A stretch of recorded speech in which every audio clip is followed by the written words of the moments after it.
ನಾನು ಈ ದಿನ ಕಡಲೆ ಹಿಟ್ಟಿನ ಗೊಜ್ಜು ಮಾಡ್ತಾಯಿದ್ದೀನಿ. ಕಡಲೆ ಹಿಟ್ಟಿನ ಜುಮ್ಕ ಮಾಡ್ತಾಯಿದ್ದೀನಿ. 5 ಸ್ಪೂನ್ ತೊಗೊಂಡಿದ್ದೀನಿ. ನಿಮ್ಗೆ ಎಷ್ಟು ಬೇಕೋ ಅಷ್ಟು ತೊಗೊಳ್ಳಿ. ಎಣ್ಣೆ ಹಾಕಿ ಒಂದು 3 ಸ್ಪೂನ್ ಹಾಕಿ.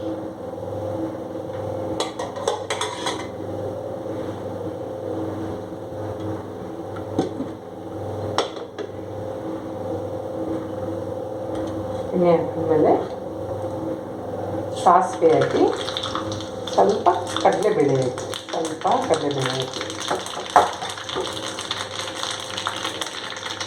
ಆಮೇಲೆ ನಾವೆಲ್ಲ ರೆಡಿ ಮಾಡ್ಕೊಂಡಿದ್ದೀನಿ. ಹಸಿಮೆಣಸಿನಕಾಯಿ, ಕರಿಬೇವು, ಕೊತ್ತಂಬರಿ ಸೊಪ್ಪು, ಈರುಳ್ಳಿ. ಕರಿಬೇವು ಸಣ್ಣಗೆ ಒಂದು ಸ್ವಲ್ಪ ಹಚ್ಕೊಂಡಿದ್ದೀನಿ. ಸಣ್ಣಗೆ ಹಚ್ಕೊಂಡು ಹಾಕಿದ್ರೆ ಚೆನ್ನಾಗಿರ್ತದೆ. ಮತ್ತು ಈಗ ಹಸಿಮೆಣಸಿನಕಾಯಿ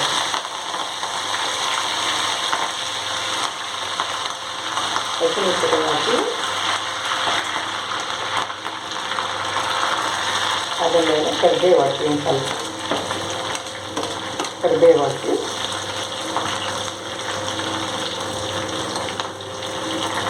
ಸ್ವಲ್ಪ ಆದಮೇಲೆ ಈರುಳ್ಳಿ ಹಾಕಿ.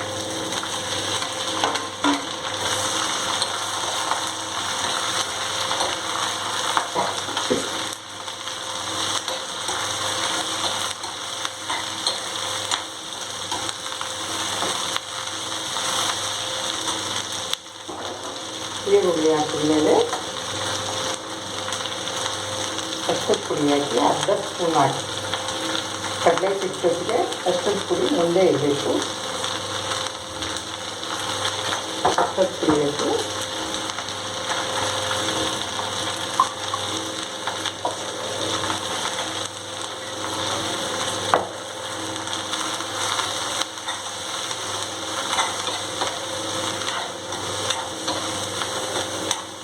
ಸ್ವಲ್ಪ ಬೆಂದ ಮೇಲೆ ಟೊಮೊಟೊ ಹೆಚ್ಚಿಟ್ಕೊಂಡಿದ್ದೀನಿ. ಒಂದು 4 ಟೊಮೊಟೊ. ನಿಮ್ಗೆ ಎಷ್ಟು ಬೇಕೋ ಅಷ್ಟು ಹಚ್ಕೊಳ್ಳಿ. ಟೊಮೊಟೊ ಹಾಕಿ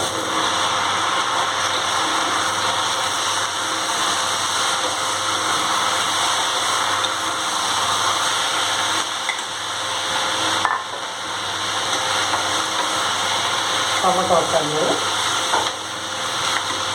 ಕೊತ್ತಂಬರಿ ಸೊಪ್ಪು ಹಾಕಿ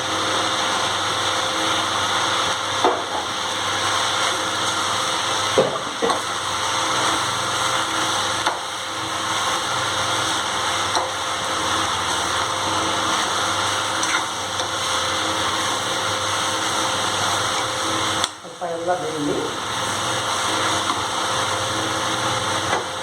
ಈಗ ಸ್ವಲ್ಪ ಉಪ್ಪು ಹಾಕೊಳ್ಳಿ.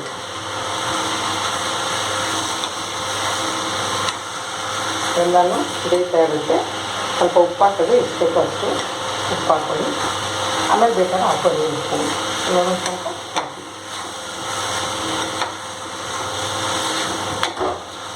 ಆದ ಮೇಲೆ ನಾವು ಕಲಸಿರೋ ಕಡಲೆ ಹಿಟ್ಟು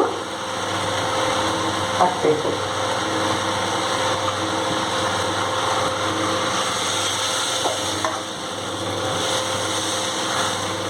ಕಡಲೆ ಹಿಟ್ಟು ಹಾಕಿ ನಿಮ್ಗೆ ಎಷ್ಟು ಬೇಕೋ ಅಷ್ಟು ಗಟ್ಟಿ ತೆಳು ಮಾಡ್ಕೊಳ್ಳಿ.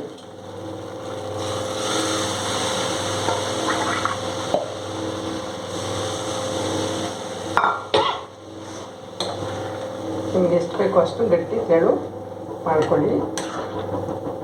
ಗಟ್ಟಿ ಬೇಕಾದ್ರೆ ಗಟ್ಟಿ, ದೋಸೆಗೆ, ಇಡ್ಲಿಗೆ, ಚಪಾತಿಗೆ, ರೊಟ್ಟಿಗೆ ಎಲ್ಲಕ್ಕೂ ಆಗುತ್ತೆ.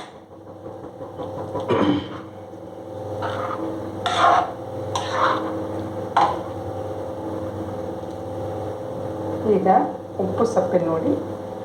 ನಿಮಗೆ ಉಪ್ಪು ಬೇಕು ಅಂದರೆ ಈಗ ಹಾಕ್ಕೊಳ್ಳಿ.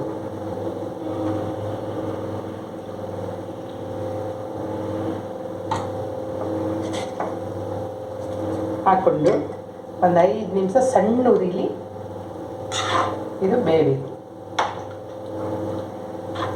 ಬೆಂದರೆ ಮುಚ್ಚಿಬಿಡಿ. 5 ನಿಮಿಷ ಒಂದು 5 ನಿಮಿಷ ಮುಚ್ಚಿ 5 ನಿಮಿಷ ಮುಚ್ಚಾದ್ಮೇಲೆ ಸಣ್ಣ ಉರಿಲಿ ಮುಚ್ಚಿದ ಮೇಲೆ ಕಡಲೆ ಹಸಿ ತಿನ್ನೋ ಗೊಜ್ಜು ರೆಡಿ. ಕಡಲೆ ಹಿಟ್ಟಿನ ಗೊಜ್ಜು ರೆಡಿ. ಕಡಲೆ ಹಿಟ್ಟಿನ ಗೊಜ್ಜು ರೆಡಿ.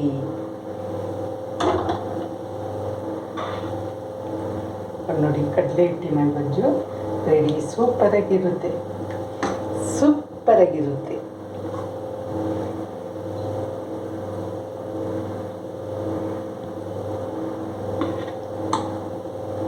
ಸಣ್ಣ ಉರಿಲಿ ಬೇಯಲಿ, 5 ನಿಮಿಷ ಸಣ್ಣ ಉರಿ ಮಾಡಿಬಿಡಿ.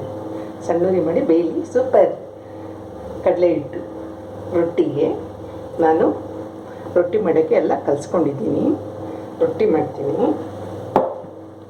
ಕಡಲೆ ಹಸಿಟ್ಟಿನ ಗೊಜ್ಜು ರೆಡಿ.